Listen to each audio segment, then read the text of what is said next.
আমরা হলাম সকল নবীর উম্মতগণের মধ্যে আমরা হলাম উত্তম, সকল মানুষের মধ্যে আমরা হলাম শ্রেষ্ঠ।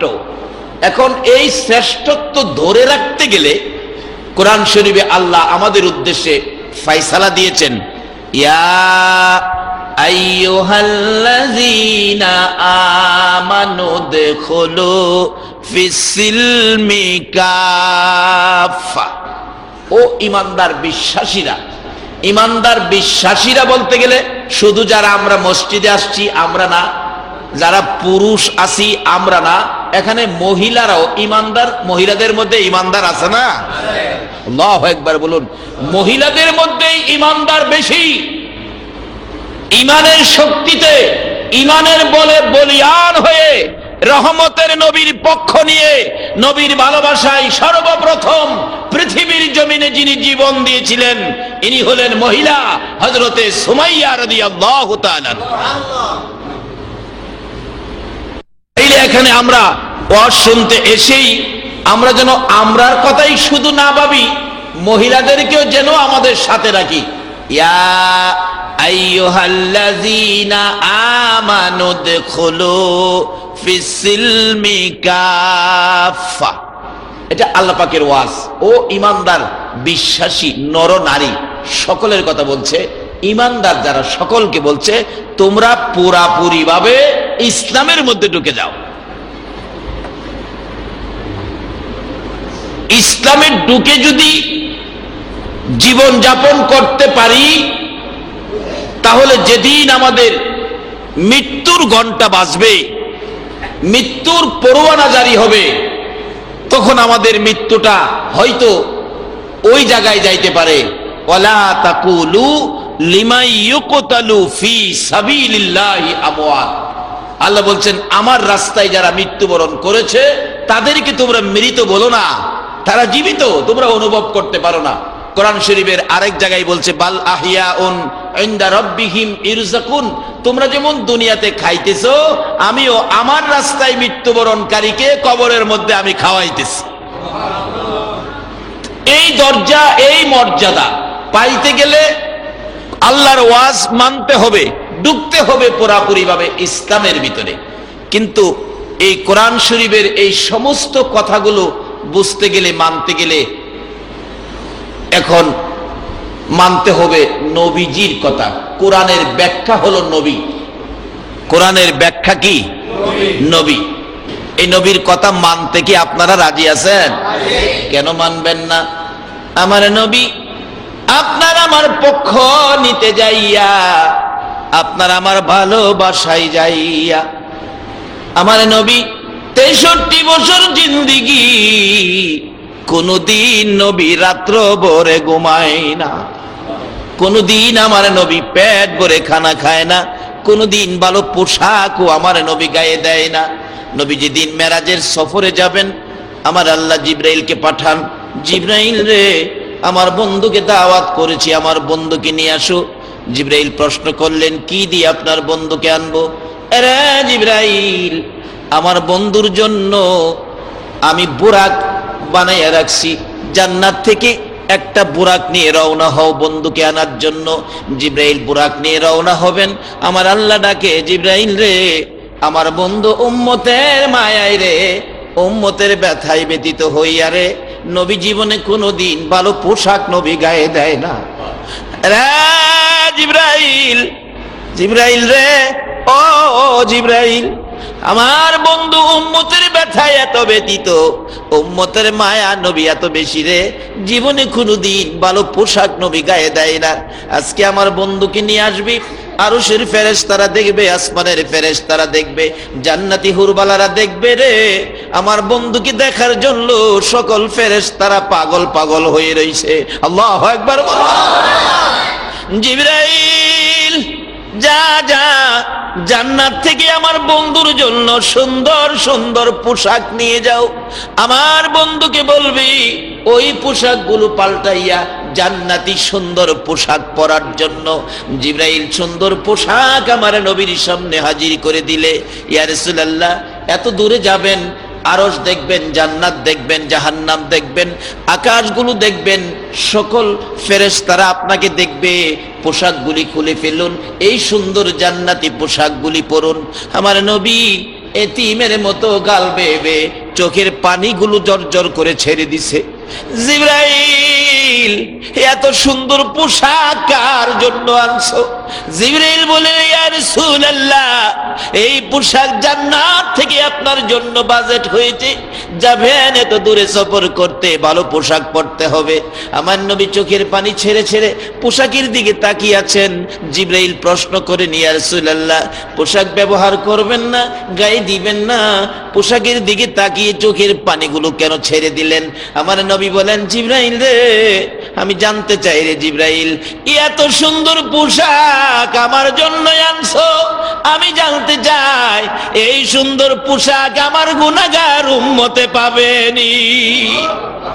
আমার নবী উম্মতের ব্যথায় ব্যতীত হয়ে পোশাকের সামনে যখন মনের কথা তুলে ধরলেন, জিবরাইল বললেন, না না, এটা আপনার জন্য আনা হয়েছে, উম্মতের জন্য নয়। আমার নবীর কান্না আরো বেড়ে গেছে। জিবরাইল রে, যেই পোশাক আমার উম্মতে পাবে না, আমি রাসূল সেই পোশাক নেব না। জিবরাইল, আমার পক্ষ থেকে একটা প্রস্তাব আমার প্রভুর দরবারে তুলে ধরো। এই পোশাক যদি আমার উম্মতের জন্য বাজেট করা হয়, আমি রাসূল পোশাক ব্যবহার করব, না হয় আমি পোশাক ব্যবহার করব না। আমার আল্লাহ বলেন, জিবরাইল, আমার বন্ধুর কানে খবর দে, আমার বন্ধু উম্মতের ব্যথায় ব্যতীত হয়ে এই পোশাক উম্মতের জন্য দাবি করেছে। আমার বন্ধুর দাবি আমি আল্লাহ, আমার বন্ধুর উম্মত যারা হবে, বন্ধুর আদর্শে যারা চলবে, বন্ধুকে যারা ভালোবাসবে, বন্ধুর কথা যারা মানবে, জিবরাইল রে, এর চেয়ে আরো সুন্দর পোশাক আমি আমার বন্ধুর উম্মতের জন্য বাজেট করে দিলাম। এই নবীর কথা আমাদের মানা দরকার আছে কিনা? সকলের জন্য যেই নবীর রহমত, আজকে সে নবীর কথা আমরা মানবো, এর চেয়ে বড় ভাগ্যের আর কি হতে পারে? মাগো, ও মা, মেয়ে লোকেরা, মাগো, তোমরাও মানতে হবে, তোমাদেরও ভাগ্য ভালো হবে। যদি এই নবীর কথা আমাদের মানতে হয়, আপনারা আগে কনফার্ম হন এই নবীর কথা মানা দরকার আছে কিনা।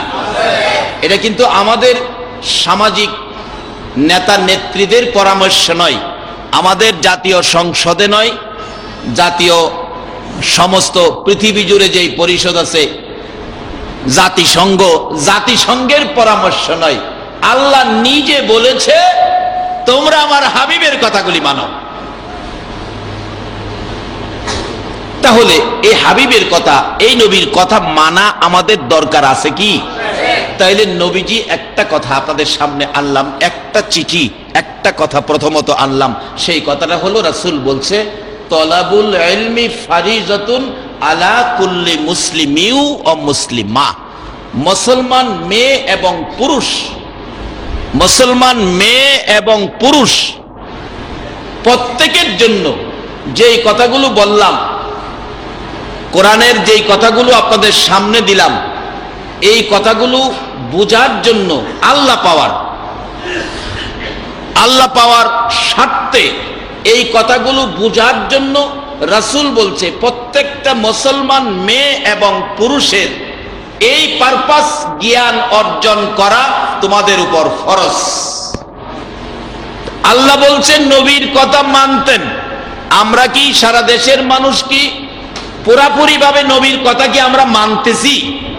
আচ্ছা, না মানার কারণে আমরা কি এখন শান্তিতে আছি না অশান্তিতে আছি? শান্তির নবী, সকলের জন্য যিনি রহমত, এই নবী বলছে তোমরা এই কাজটা করো। সেটা কি? তলাবুল ইলমি ফারিজাতুন আলা কুল্লি মুসলিমিউ ওয়া মুসলিমা। মেয়ে এবং পুরুষের জন্য এই পরিমাণ জ্ঞান অর্জন করা ফরজ, যেই জ্ঞানটা দিয়ে আমরা যে আলোচনা কোরআন থেকে হাদিস শরীফ থেকে আনলাম, এই জিনিসগুলি যেন আমরা বুঝতে পারি, বুঝে শুনে আমরা যেন সুন্দর মানুষ, সুন্দর চরিত্র, সুন্দর সমাজ গঠন করতে পারি, এটুকু জ্ঞান অর্জন করা প্রত্যেক মুসলমান মেয়ে এবং পুরুষের উপর ফরজ করা হয়েছে। এখন আমরা মনে করি যে হুদু পুরুষের উপরেই বুঝি এগুলি ফরজ, কারণ পুরুষ মসজিদে ইমামতি করবে, পুরুষ মসজিদে মুয়াজ্জিনি করবে, মসজিদে নামাজ পড়বে, ওয়াজ নসিহত করবে। আমরা মেয়েদের তো আর ইমামতি নাই, মুয়াজ্জিনি নাই, ওয়াজ নসিহত নাই, আমরা কি এগুলি শিখতে পারবো? আসলে এই জিনিসটা আমরা ভুল ধারণায় চলে গেছি। মেয়েদের আগে শিখা দরকার। একটা মেয়ে যদি ইসলামী শিক্ষায় শিক্ষিত হয়, একটা মেয়ে যদি আল্লাহ ওয়ালা হয়, একটা মেয়ে যদি কোরআন হাদিস ওয়ালা হয়, তাহলে ওই রকম মার পেট থেকে জন্ম হইতে পারে গাউসে পাক আব্দুল কাদের জিলানী রহমাতুল্লাহ আলাইহি। আজকে আপনাদের মহিলা মাদ্রাসায় দেখলাম একটা লেখা, একটা ইংরেজ, সম্ভবত ইংরেজ, তার লেখায় লেখছে, তোমরা আমাকে একটা শিক্ষিত মা দাও, একটা শিক্ষিত মা দাও, তাহলে আমি শিক্ষিত জাতি দেব। এখানে শিক্ষিত বাবা দাও বলে নাই। পুরুষের চাইতে মহিলা মাদ্রাসা, মহিলা শিক্ষা প্রতিষ্ঠানের গুরুত্ব অনেক বেশি, কিন্তু আজকে আমরা সেগুলি মেনে নিতেছি না। বিদায় সুন্দর মানুষ, সুন্দর সমাজ আমরা গড়তে পারতেছি না। কারণ সন্তানের উপর বাবার চাইতে মার তাসিরটা বেশি পড়ে। মার তাসিরটা কি বেশি পড়ে? মা যদি ভালো হয়, সন্তান ভালো হবে। শিক্ষিত মা দাও, শিক্ষিত জাতি দিব। শিক্ষিত বাবা দাও, শিক্ষিত জাতি দিব। এই কথাটা ইংরেজ জ্ঞানী লোক বলে নাই, সে বলেছে শিক্ষিত মা দাও। শিক্ষিত মা পেয়েছেন গাউসে পাকের মা আব্দুল কাদের জিলানী রহমাতুল্লাহ আলাইহি। যে মা পেয়েছেন, তার মার জীবনী, উনি 18 পারা কোরআন শরীফের হাফেজা ছিলেন। উম্মুল খৈর ফাতেমা 18 পারা কোরআনের হাফেজা ছিলেন। উনি সন্তান পেটে ধারণ করার পর থেকেও কোরআন শরীফ পড়া বন্ধ করে নাই। কোরআন শরীফ পড়তেন। পড়তে পড়তে পড়তে পড়তে সন্তান ভূমিষ্ঠ হলো, বাচ্চাকে ঘুম পাড়ায়, ডান স্তন মুখে দিয়ে 9 পারা কোরআন শরীফ পড়ে, বাম স্তন মুখে দিয়ে 9 পারা পড়ে। এইভাবে 18 পারা কোরআন পড়ে মা সন্তানকে ঘুম পাড়ায়। পৃথিবীর ইতিহাসে আর তো এরকম পাওয়া যায় না। অবশেষে দেখা গেল 4 বছর বয়স, মাদ্রাসায় গেছে। কোন আল্লাহর ওলি মাদ্রাসায় না গিয়ে ওলি হইতে পারে নাই। কোন আল্লাহওয়ালা, কোন আলেম, কোন মুফতি, কোন মুহাদ্দিস, কোন মুফাসসির মাদ্রাসায় না গিয়ে কেউ এইগুলি হইতে পারে নাই। দেখা গেল উস্তাদ সবক দিলেন, বাবা বড় আউযু বিল্লাহি মিনাশ শাইতানির রাজিম, বিসমিল্লাহির রহমানির রহিম।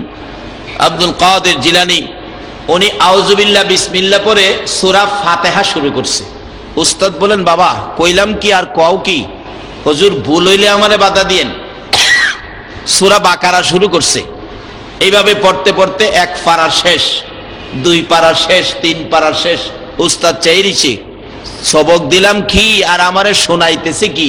পড়তে পড়তে একটানা 18 পারা কোরআন শরীফ শোনায়া দিয়ে বলতেছেন 19 পারায় আমাকে সবক দেন।